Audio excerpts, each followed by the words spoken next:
Вести на Канал 8, добро дојдовте. Нови сообраќајни знаци и придружна опрема ќе се поставува на улиците во Кочани. За оваа намена, локалната самоуправа планира да потроши околу 45.000 евра. По направените увиди на терен, службите од локалната самоуправа на Кочани констатираат дека е неопходно да се дополни или да се замени постојната сообраќајна сигнализација. Поради тоа во тек е постапка за јавна набавка на вертикална, но и на хоризонтална сигнализација, односно обележување на коловозните површини. За оваа намена планирано е да се потрошат близу 2.900.000 денари во нето износ. Средствата се обезбедени од Бирото за регионален развој, како и со делумно кофинансирање од буџетот на општината. Со набавката треба да се обезбедат вкупно 110 сообраќајни знаци и информативни табли со различна намена. Најголем број се за предупредување за пешачките премини, забрана за паркирање, крстосување со окружен тек на движење и слично. Покрај знаците ќе се набават и метални столбови со различна висина на кои ќе биде поставена сообраќајната сигнализација. Исто така, планирано е да се набават и околу 300 ПВЦ столбчиња со рефлектирачки ознаки. Со јавната набавка треба да се обезбеди и хоризонтална сигнализација, односно обележување на коловозите на вкупна површина од над 1100 квадратни метри. При тоа ќе се обележуваат пешачките премини, разделните линии, како и полињата за насочување на сообраќајот. Тендерот за набавка на сообраќајните знаци и хоризонталната сигнализација е во тек, а крајниот рок за пријавување на фирмите добавувачи е до 15 јануари. Се очекува избраниот најповолен понудувач во период од 3 месеци да ја испорача и монтира сигнализацијата на локациите што ќе бидат посочени од општинските служби. Градежна механизација е ангажирана за расчистување на речното корито на Осојница, кај селата Јакимово и Виничка Кршла. Активноста се реализира во соработка со општина Виница и локални општествено одговорни компании. Општина Виница почна со чистење на коритото на реката Осојница во близина на мостот кон селото Јакимово, во рамки на планираните активности за заштита од поплави и оштетување на сообраќајната инфраструктура. Со градежна механизација се отстрануваат наносите од речното корито, а истовремено се чисти вегетацијата покрај бреговите, за да се овозможи нормален проток на водата. Во расчистувањето се вклучени локални општествено одговорни компании со кои општината има воспоставено добра соработка.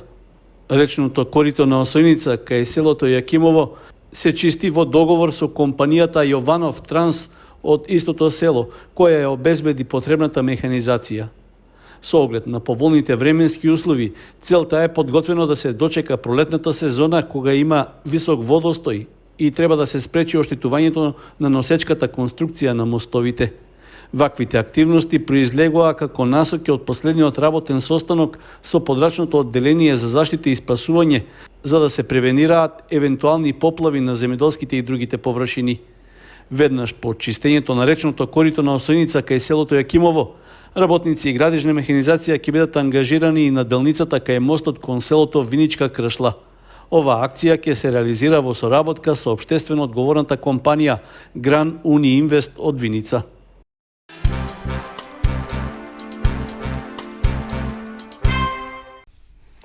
Територијалната противпожарна единица и доброволното противпожарно друштво од Кочани доделија над 100 пакетчиња на присутните деца во паркот на Револуцијата.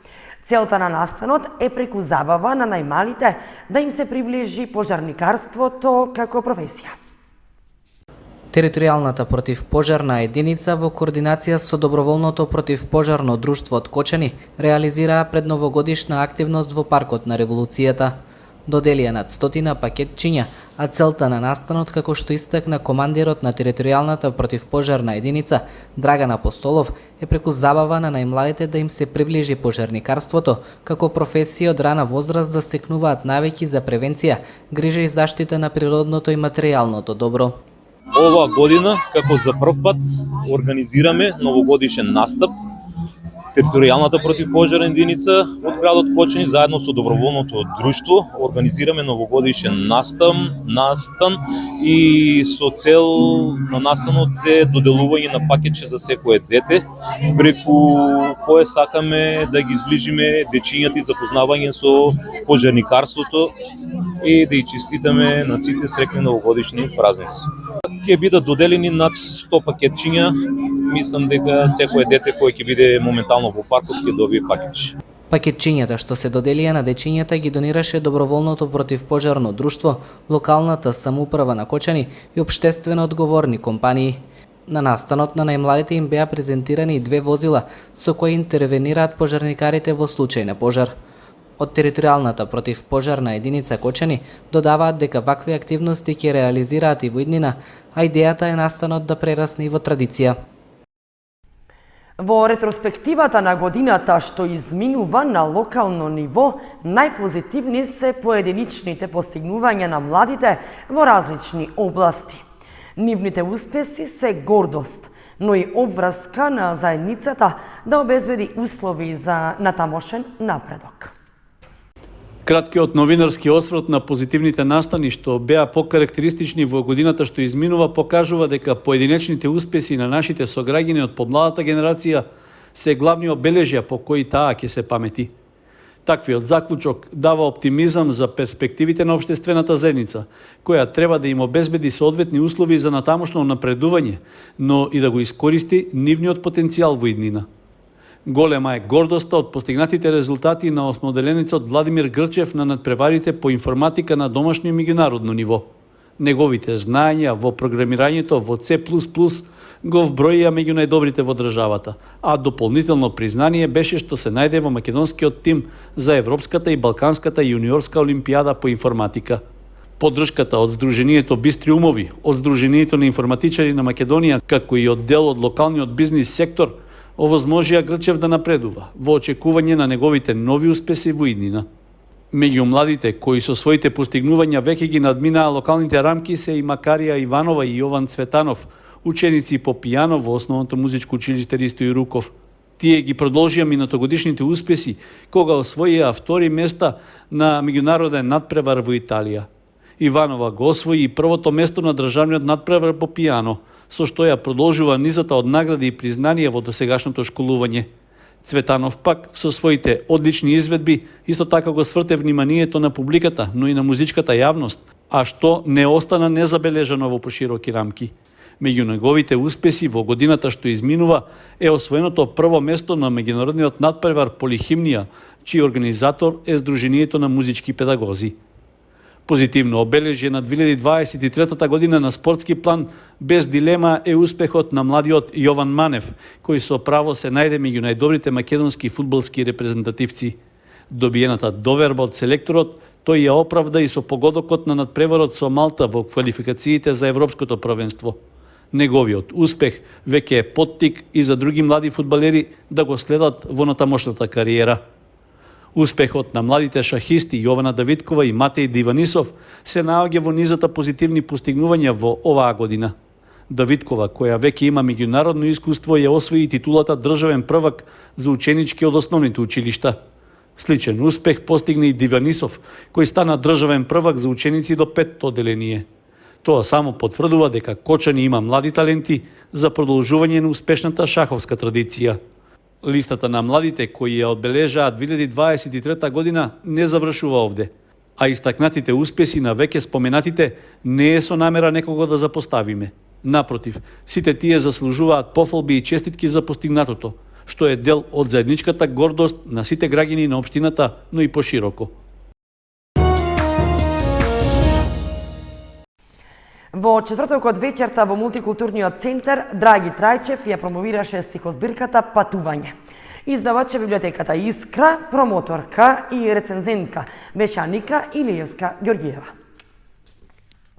Драги Трајчев во четвртокот вечерта ја промовираше стихозбирката Патување.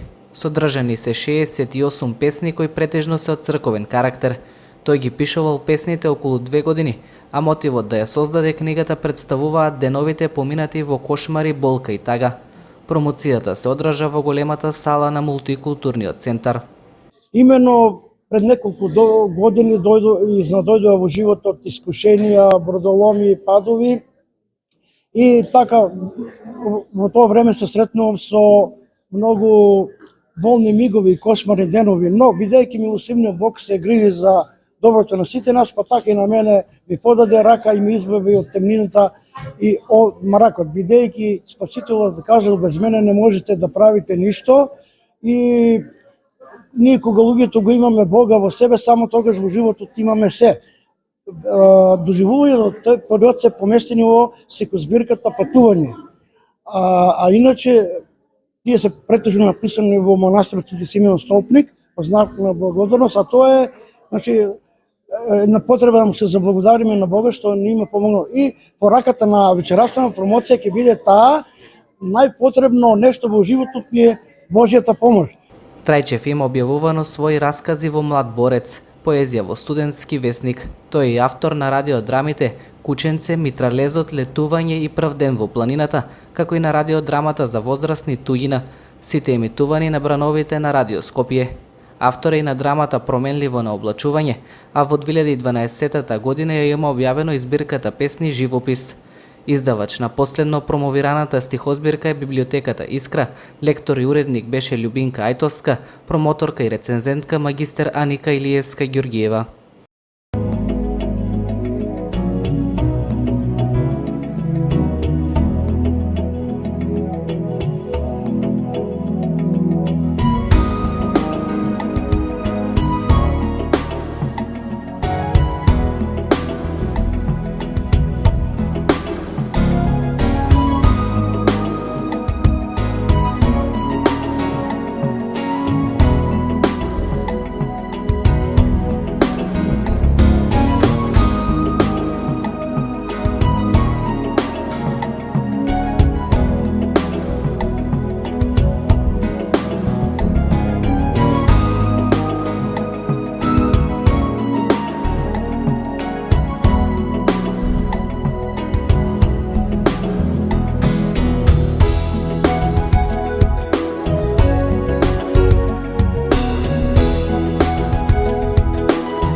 Почитувани, со временската прогноза ги извршуваме и овие вести на Канал 8. Останете понатаму со нашата програма. Ви посакуваме убави празници. Довидување.